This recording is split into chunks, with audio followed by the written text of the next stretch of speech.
Hey everyone, I'm Jose Otero, and this week I'm joined by Per Schneider, by Zach Ryan, and by Samuel Claiborne. We're 6 years old. Welcome to Nintendo Voice Chat. This is NVC presents the best games Nintendo's made in 2016. Now, quick note at the top, we are not going to be talking about Nintendo's mobile efforts at all. We're going to focus on their platforms, so Wii U and 3DS. And we're going to kick things off with a Wii U discussion. So let's just list the nominees first.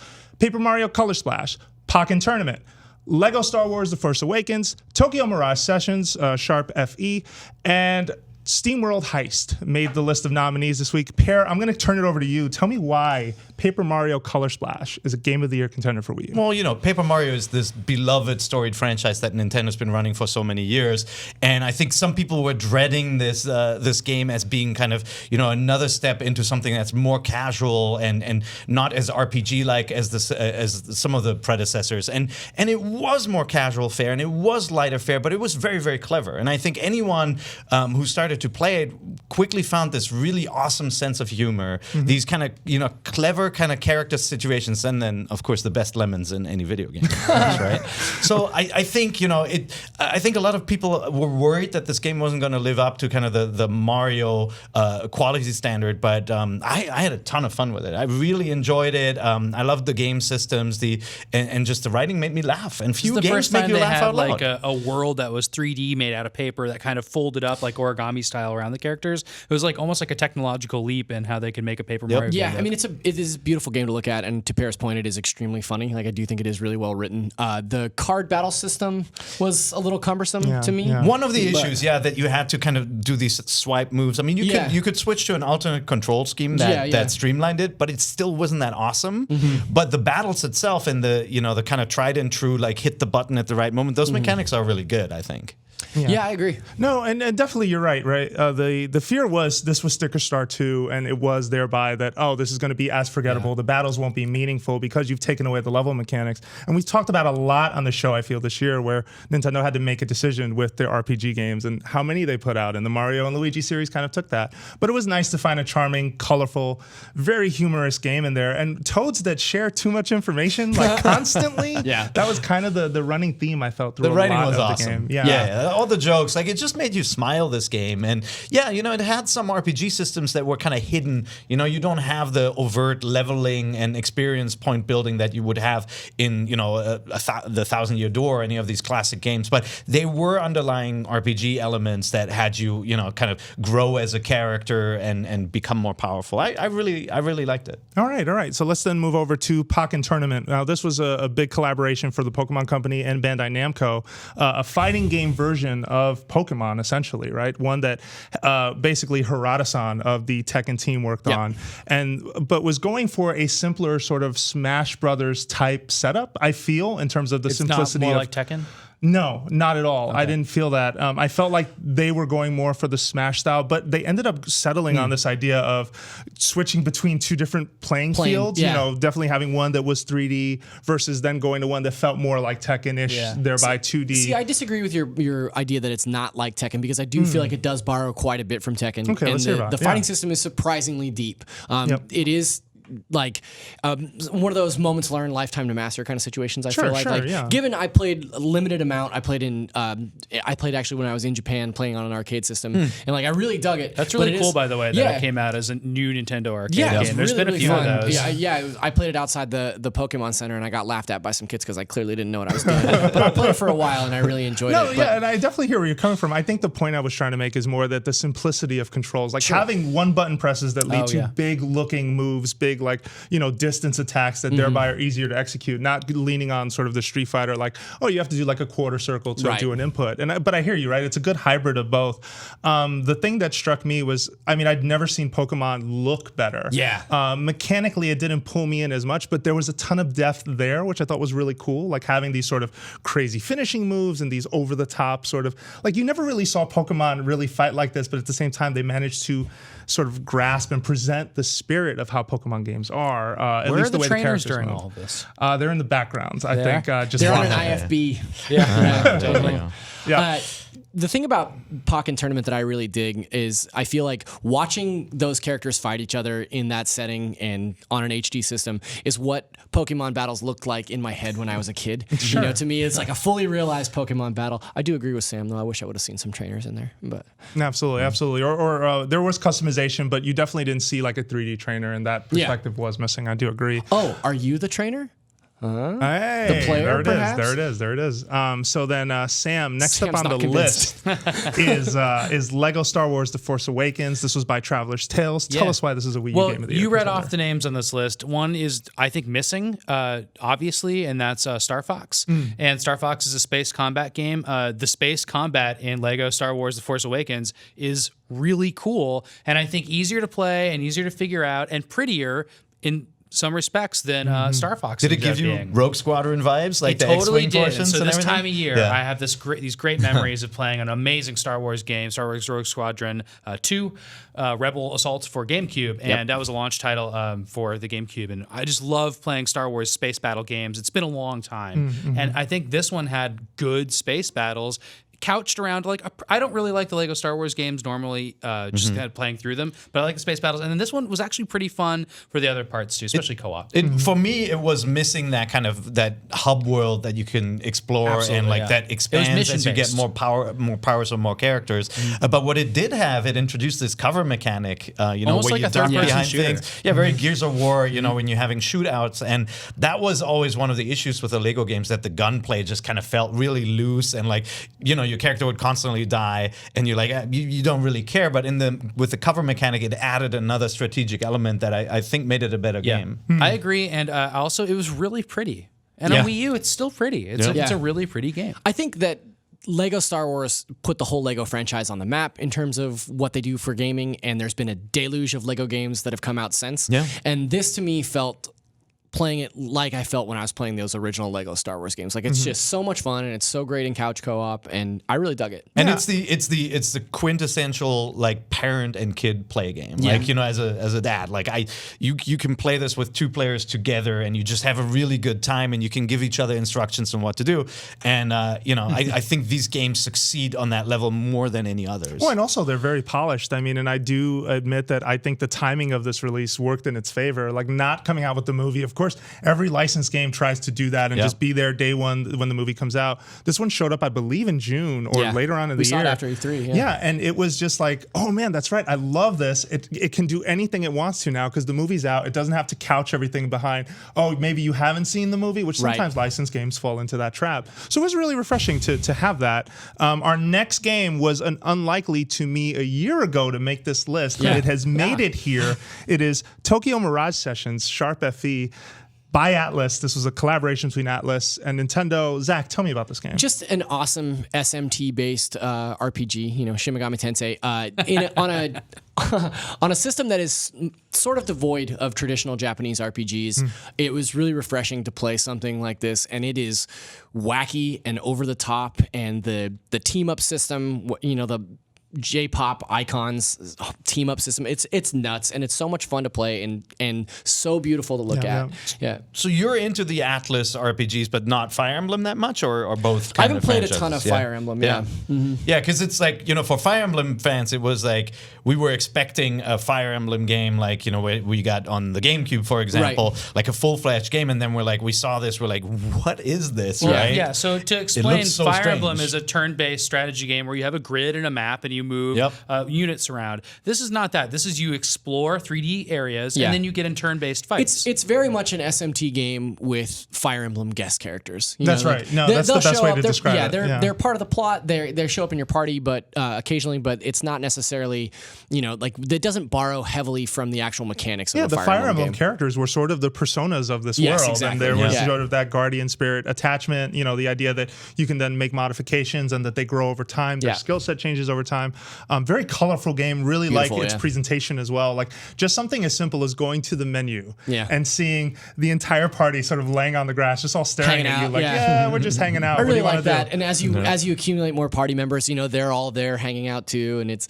a very cool game. And it's not rhythm based. I was watching all these videos. It's just a turn based RPG. The music is there strictly but for it's all about narrative. music, right? Yeah, so if you were into J-pop, the music is killer. It's really good. It's set in Japan, and the way that they recreate Tokyo especially is really, really cool for Japanophiles like myself. Like, it's very fun. I'm with you. Yeah, I think to me, it is the half step to Persona 5, which is the game that next year a lot of people in the West are gonna they can't wait to get their hands on, and deservedly so. For the most part. And I'm gonna give this my award for it. Probably will be the rarest Wii U game on this list. Not really, not Devil's Third. It'll be collectible. Yeah, obviously I think so that too. is, but that it was a discontinued, right? Yeah, no, true. Yeah, this can be collectible, and it went quickly. Next up on our list in the turn-based world is SteamWorld Heists. Now, this was by developer Imogen Form, and it scored very well. Now, really quickly, the 3DS version came out in December, but the Wii U version came out this year, which is why I made this list. Right, and there's a collection, obviously, with Dig and Heist, and you can play both of them on the Wii U. Heist is a game that I fell in love with on the 3DS, and I am big into Fire Emblem, into turn-based games. I love RTSs as well, and this game is basically, it's a side view turn-based shooter where strategy game where you use your robots to kind of invade spaceships and space stations, and you have to set them up. It's kind of like the old pen and paper games where you draw little lines between two characters or two tanks and try to take them out. That's what this is, but you can upgrade, you get new weapons, and it has that same sense of kind of friction where sometimes you make a move and you move your character into a spot and you think you're so cool, and then you go, oh crap, I didn't see that turret, and then you're sweating that it's gonna kill your character, and it's just really tense. I really enjoyed this game. And for a 2D presentation, that's a remarkable thing to be able to pull off, I feel, especially because I feel like in 2D, I didn't think a game like this would hook me as well as this one did. And it looks good, and it's got a really funny sense of humor too. Like the robots are basically junk. They just kind of look like they're duct taped together, and like they just have kind of funny jokes, and like they're kind of cranky, and you even land at a space station where you go into bars and stuff. It's just a really kind of unique game. Like, and I can't think of anything. 2-pack with Dig? Yeah. So I know that was last year, but SteamWorld Dig is really fun. Dig's awesome too. And so no reason not to play that if you it's a really cute universe, and I hope it lives on. And we'll get more of that. They continue to develop it, but definitely a strong game. So then let's transition over to the best 3DS games of 2016. Now, these are the nominees in that category. So we have Rhythm Heaven Mega Mix, we have Kirby Planet Robobot, I hope I said that right, Pokemon Sun and Moon, Fire Emblem Fates, Zero Time Dilemma, and Monster Hunter Generations. So the genres are all over the map on this list. May I say a stronger lineup than the Wii U? Yes. It was definitely a rough year for Wii U this year, more so I feel than in years past. But at the same time, kicking things off, then let's go with Rhythm Heaven Mega Mix, which is one of my favorite. You like the whole series, right? Yeah, I've been on board. I got introduced on DS and went back and tried the Game Boy Advance version. The best thing about this version is it is the greatest hits album of all of them. Yeah. So you like the goofy music. Love the goofy music, love the goofy situation. It's so fun. It's funny. And then the art style is kind of like the WarioWare style. And it's the WarioWare team. It's a fantastic experience, I feel, because it manages to tap into sort of the nervousness that comes with performance in very subtle but humorous ways. When you're on stage, if this podcast right here was a musical minigame, if I wasn't hitting my beats right, you would see Sam or Pear or Zach look over with a concerned brow as the game was unfolding. Anyway, but it's true. But it's the wacky music tied in with these situations that I feel really make it work. And when you manage to nail every beat, it is such a satisfying feeling. I played the demo on your import 3DS, and I had not played a Rhythm Heaven game before. And one of the levels on the demo was these two like wolf boys chopping wood together, and I was like, I pray to God that they bring this stateside because I am 100% in, and I played the hell out of this game, and it's so much fun. The music is so great, and it's challenging, and it gets really difficult as it goes on. To me, again, it's like the comedy is just golden in this game. It's got this this WarioWare sensibility, right? Where it's like weird things like the nose hair pulling kind of joke. Like Japanese love that kind of nose hair pulling in video games for some reason. But like, you know, whether it's sumo slapping each other or just a simple like seeing fruit bounce downstairs, and then it's like it's a pineapple and it's oddly shaped, and even that is funny. Like the way they pull that off is so good. They do manage to cram just a ton of humor out of, you know, very few mundane assets. Stuff. Yeah, my only low point with this game was that they chose to add a story to it, and they tried to develop that, and it's something that I just wanted to get through quickly. I just found myself like, look, this is charmingly written. I get it, but like I just want to get to the next thing. Yeah, like I found myself and a delivering pizza storyline. I hate the coin flip, man. But see, that was one smart achievement because mini games like the coin flip were optional, and this one it forced you to try it. They eventually would give you a pass if you failed enough time. The guys who you had to I took basically that pass defeat. A few times. Yeah, but we would play it, and Brian and I played it, and he kept trying to talk to me during it. Dude, Let's play. That Let's Play is really awesome. That is one of my favorite Let's Plays on IGN. Yeah, it's a shame. Look for it. You're if like, you can. keep talking, I got to win this. Yeah, exactly. And that doesn't work. Not a good airplane game though, because you really got to concentrate. You got to hear everything really well, and you'll start tapping, and people look at you funny. Yeah, I was gonna say if you're playing that game on the airport, people will give you people will give you funny looks. But a good portable game, I feel like the console versions have never been that great for it. No. I will say that they nailed it this time around. Next candidate is Kirby Planet Robobot, which introduced something new in the form of a gigantic robot. Zach, tell me more about this. Ooh, baby, I love Kirby. I mean, I like Kirby games. I don't think that they're the greatest platformers. I don't think that they're my favorite Nintendo games, but I play them, you know. And I was completely blown away by Robobot. It's a really hard word to say. I think the suit mechanic is great. I loved experimenting with different suits, mech suits, and trying out the different weapons and stuff like that. I think what's even more interesting is the collection in that game. I think that it's not a particularly challenging platformer. It is gorgeous and fun to play, but I think the challenge comes in solving the puzzles that are hidden in those levels to gather all three cyber cubes, I think they're called.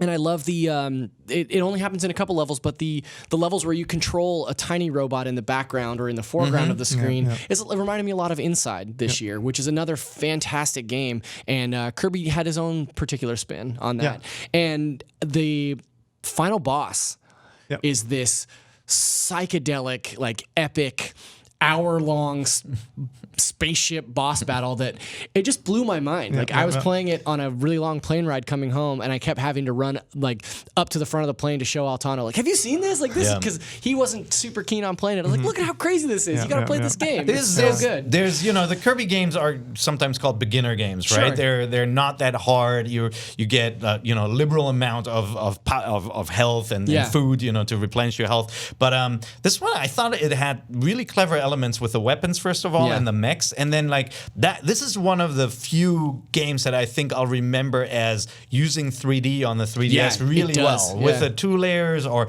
cars coming in from the distance. There's that whole like kind of bus section where you have to avoid the cars hitting you, and so cool. I admired a lot how they worked those robots into the power-up system, and how the power-up system then made those that robot suit even crazier. Like you'd be slicing through enemies like it was no deal. And I think every boss fight in the single player really surprised me. I need to get to that last boss fight though to see that. And like any like really good Kirby game, it came value packed with like all these other modes, which even if they're some of them are more forgettable than others, I still found like, okay, I'm willing to try these, and if I have other friends around who can try them with me, I had a good time. Yeah.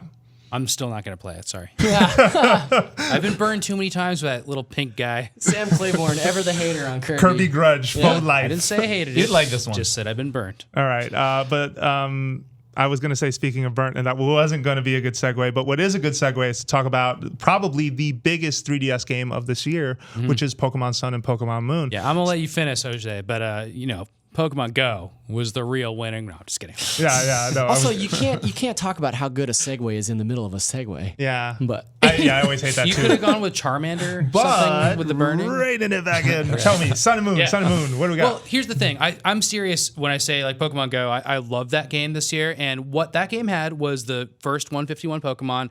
Talked about them a lot, thought about them a lot this year, and I think it's really cool, simply enough, that Pokemon Sun and Moon included those Pokemon back in the game again. And in such a unique way. Changing Putting it up. sunglasses on them and froze. I mean, yeah, exactly. But just changing up, like, I think it was when they started showing off the Alola versions of the original 151, and Vulpix was an ice type in this game. I was like, I'm in. That's great. That's not even that huge a change. I agree. And you know why this matters so much is because in Pokemon, you really are just collecting. Yeah. The game is about collecting. I know it's about fighting and competition for some people. For me, I just want to finish my decks. And I love just walking around finding like these classic Pokemon, different variations of them. I knew them all. I didn't feel like out of touch. Like I don't know like 400 Pokemon. Yeah. You know, and sometimes I'm turned off by that in games, contemporary Pokemon games. So I've played a lot of them.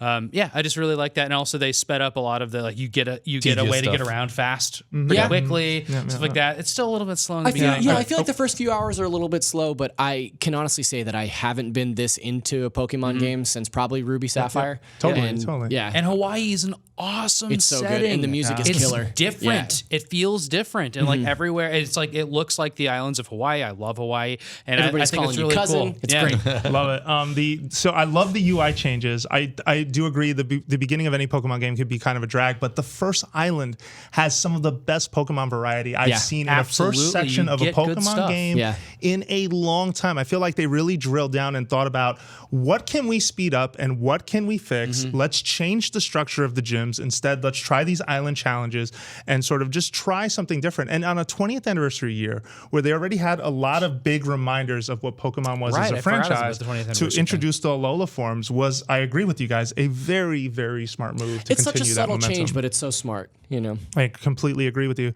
So then our next game is Zero Time Dilemma, which is by Chunsoft.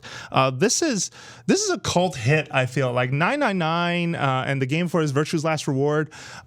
Much like those games, Zero Time Dilemma is about these really tense decisions and how they affect the story and how the novel unfolds. And you thinking, okay, if I don't choose this fast enough, there is a consequence behind that. And you really feel the weight of it as it affects these characters as you try to play the game.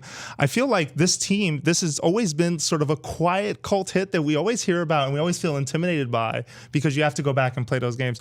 Full disclosure, I still need to go through Virtue's Last Reward, but playing Zero Time Dilemma, I was very surprised by how grabbed that was by it all. And I feel that was sort of surprising to me because I didn't expect to be. Well, it's also, these games kind of stand alone in the 3DS's catalog, you know? Like this is basically a 3DS adaptation of Saw or something, you know, like where you're forced to make these really serious decisions, right? For these characters. And I think it's a very unique game that everybody should take a look at. Yeah. Absolutely. Would you say that it's sort of analogous to like Danganronpa on Vita in the way that it's... to some degree. I mean, it's the same sort of, it's a similar visual graphic novel style. So yes.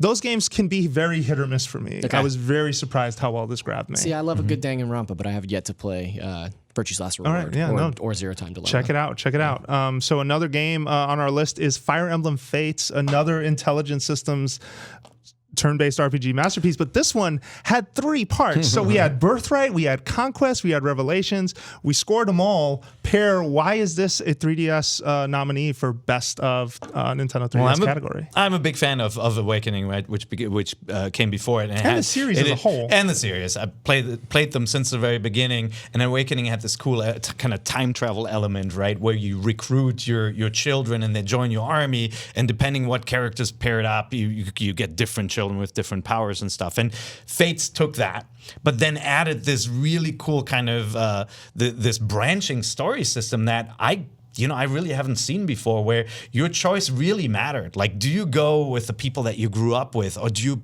go with the people that you should have grown up with? And it wasn't about making a right or a wrong choice, but it was really kind of picking between the light and the dark side. Only that in the end, it of course was a lot more gray the dark than side that, had you know? nice people. There were folks you grew up with and actually liked your company. Yeah, and I thought that was an interesting way to present it. And then, but your choice really mattered because like most people bought one version, and like you get to this pivotal point in the story where you basically have to say, I'm now going to lock out the other branch unless you buy it extra.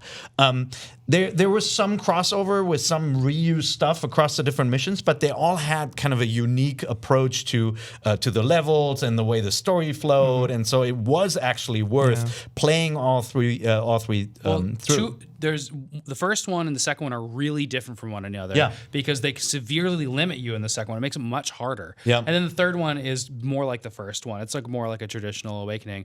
I was going to add that decision point is really interesting if you play them in order because you can choose one family, and then when you play it a second time, you play against basically the characters you've played as the first time, so you know their weaknesses and you know their units really well. And I know there's analogous family members, but like it's really interesting. And you don't feel good. No, going you up don't against feel them, good. right? It's like being in this war, being caught between two fronts. Like who do you root for? And then on top of that, you of course had this great turn-based combat system that Nintendo, Intelligent Systems has really perfected over the years, where you team up characters and have to have them fight side by side. You use the kind of the weapons triangle to make sure that the right people attack the right people. There were surprises on some of the maps. On the north side, if you went that route, they were like weird rules, like you have to beat this level in X rounds. I reviewed the north side in Conquest, and I have to say it was the masterclass version. Like where Birthright was like so forgiving and like, hey, you can just fight all you want and gain that XP and grind through it. That you can grind. Conquest was like, no, you have fewer resources and you're gonna have to make this work. And to me, that was like, wait, what?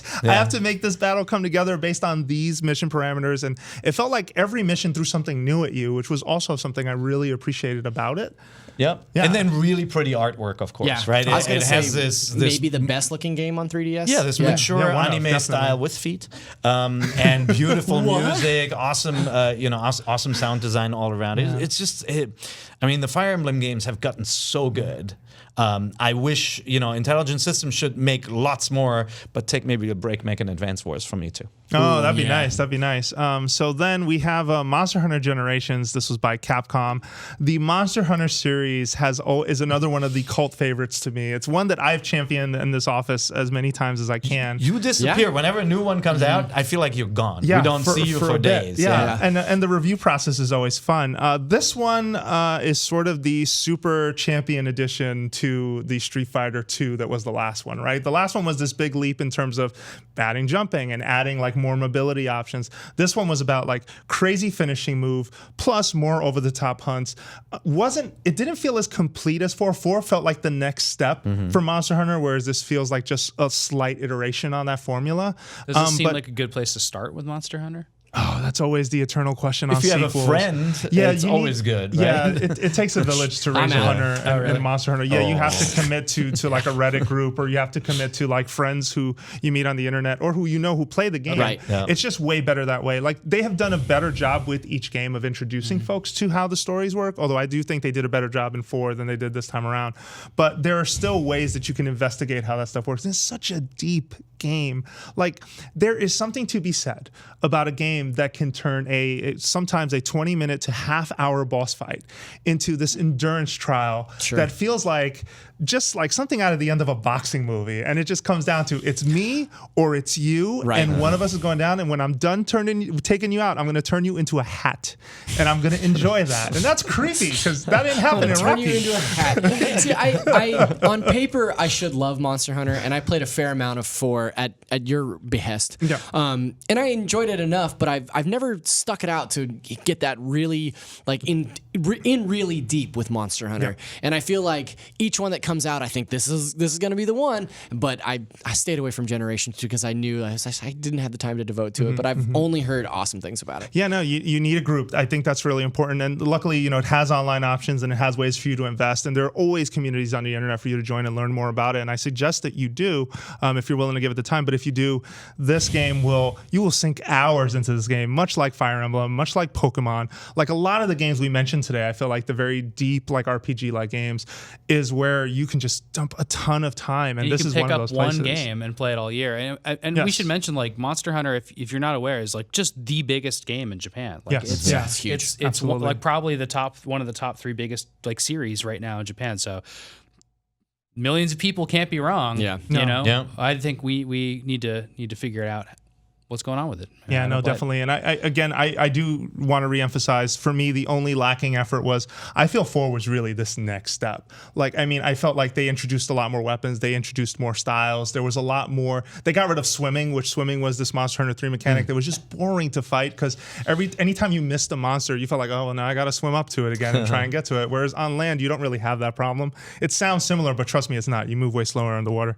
And all of those things really just coalesced into, okay, this is an iteration on 4's formula, but this isn't necessarily the next significant leap. Feels similar to Fire Emblem in that sense. That's a good way to put it. No, maybe even Pokemon. Yeah, although I gotta say, iterations. I love Fire Emblem's just 3-chapter story thing. I think you're absolutely right. And you hit that on the head. So clever, in terms of that idea. It's a lot of game. Yeah. It was. Yeah. I have to say, it was daunting. At one point, I'm like, no, I just want one. Don't do this, right? Don't split it, because I didn't want to have to choose. But it's just, if you love a game like that, they don't come around that often. Yep. It's cool to have the option to play them all 3. I feel like that's the story of this game, though, is like the people that I know that really loved Fire Emblem this year played the Fates or Conquests, depending on which version they started with, and we're like, well, I got this one, so I'm gonna play this one. But when they finish it, they're like, well, now I gotta play the other one. And then when they finish that, well, now I gotta play the third one. They had to get the full story. To get the full experience. Let's talk about some honorable mentions, right? Why not? Because games that didn't make it. Let's do it. It's always tough when we put together these lists. It leads to a lot of just, okay, so I'm just gonna name some, but feel free to pick one and talk about it. We don't have to talk about them all. So Dragon Quest VII Fragments of the Forgotten Past came out this year. That was a remake of the original DQ7.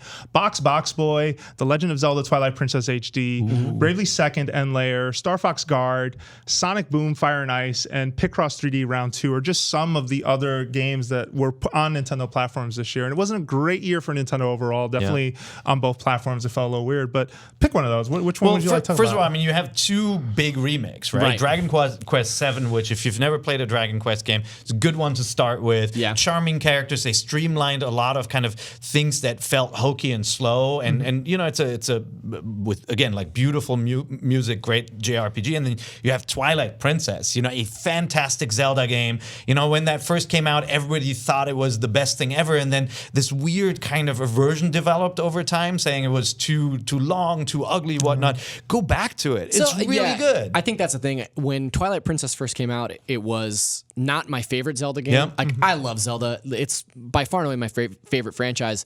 Twilight Princess left me feeling a little cold. Because of the wolf mechanic, or what was it? The length of the intro, the wolf mechanic, it's just a little dark for my taste in a Zelda game. But going back to it, I was really impressed in this HD remake. I was really impressed at how little that stuff that had bothered me so much in 2006 didn't bother me this time around. Like, the intro didn't feel as long. The story was dark, but it was, it's so much more mature than other Zelda games. And the remake, the remaster that these guys put out, it's beautiful. Like, it looks gorgeous. How does the Amiibo support? Did you use that? Amiibo support is cool. I mean, it's just a dungeon. It's an added dungeon. An endless, like, not endless, but like a challenge dungeon. Yeah, I just want to add a quick footnote for folks. Twilight Princess HD didn't make the list because remakes don't make. They're not usually, or otherwise, or remasters. Like a remake would Uncharted 2 would win every year. A Zelda game would always be on any list. But for sure. Exactly. But it's also like the Midna story, I thought was really compelling, and like the end is just awesome. Some really cool dungeons. I mean, when you find that whole desert area in the game, it's just you're like, my God, there's more to this game. The whole river, there's just so much. Some of the best boss fights in the series. It gets better the deeper you get in it, and it definitely gets. It's all about the dungeons. The dungeons are some of the best dungeons I think that have been in Zelda. Another to talk about, like Star Fox Guard and even Box Boy. Like, no, I really like Star Fox Guard. Was just a disc that came with Star Fox, a little bonus, and it was a little bonus disc. But it was designed by Shigeru Miyamoto and shown off at E3, and like it was like its own standalone thing. And it's probably the last chance you'll get to experience a game that was like, we're gonna make this a game that'll only work on the Wii U, right? And you have to kind of juggle 2 screens, and it's just really, really hard. What the game does is it shows you a bunch of camera angles of a base that's being invaded, and then you have to kind of work with each camera to attack the things invading. Like Watch Dogs.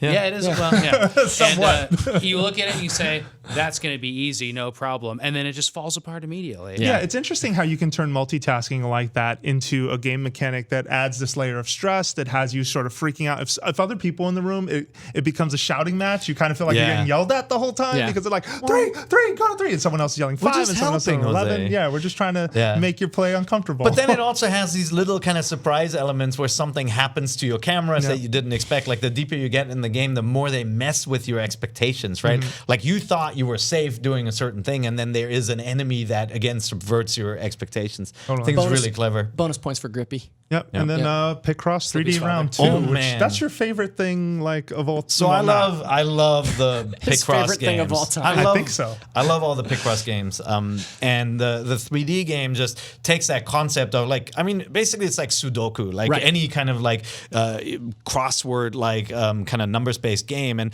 like with this, you have these 3D shapes that you have to uncover by making the right decisions based on the numbers that you're given. And it's so deceptively simple, and then it gets more and more complicated. And then, you know, what I like to do is just kind of get top honors on every level by being faster, you know, as fast as I can be. The moment you want to be fast, you make mistakes, and it's just so painful when you do, right? It's like, boom. Really, really cool game. I imported the Japanese version, and then afterwards still played through the US one again, which is kind of weird, right?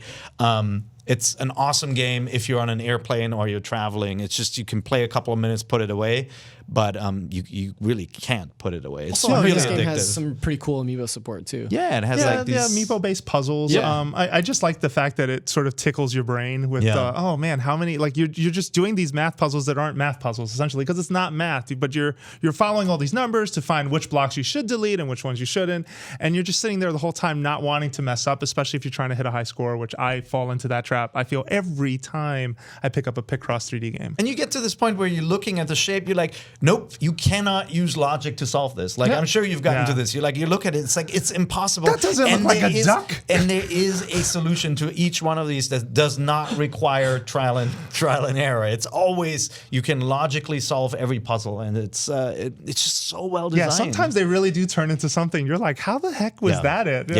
Yeah, no, it really surprised me. A log cabin. Well, Sounds like a blast.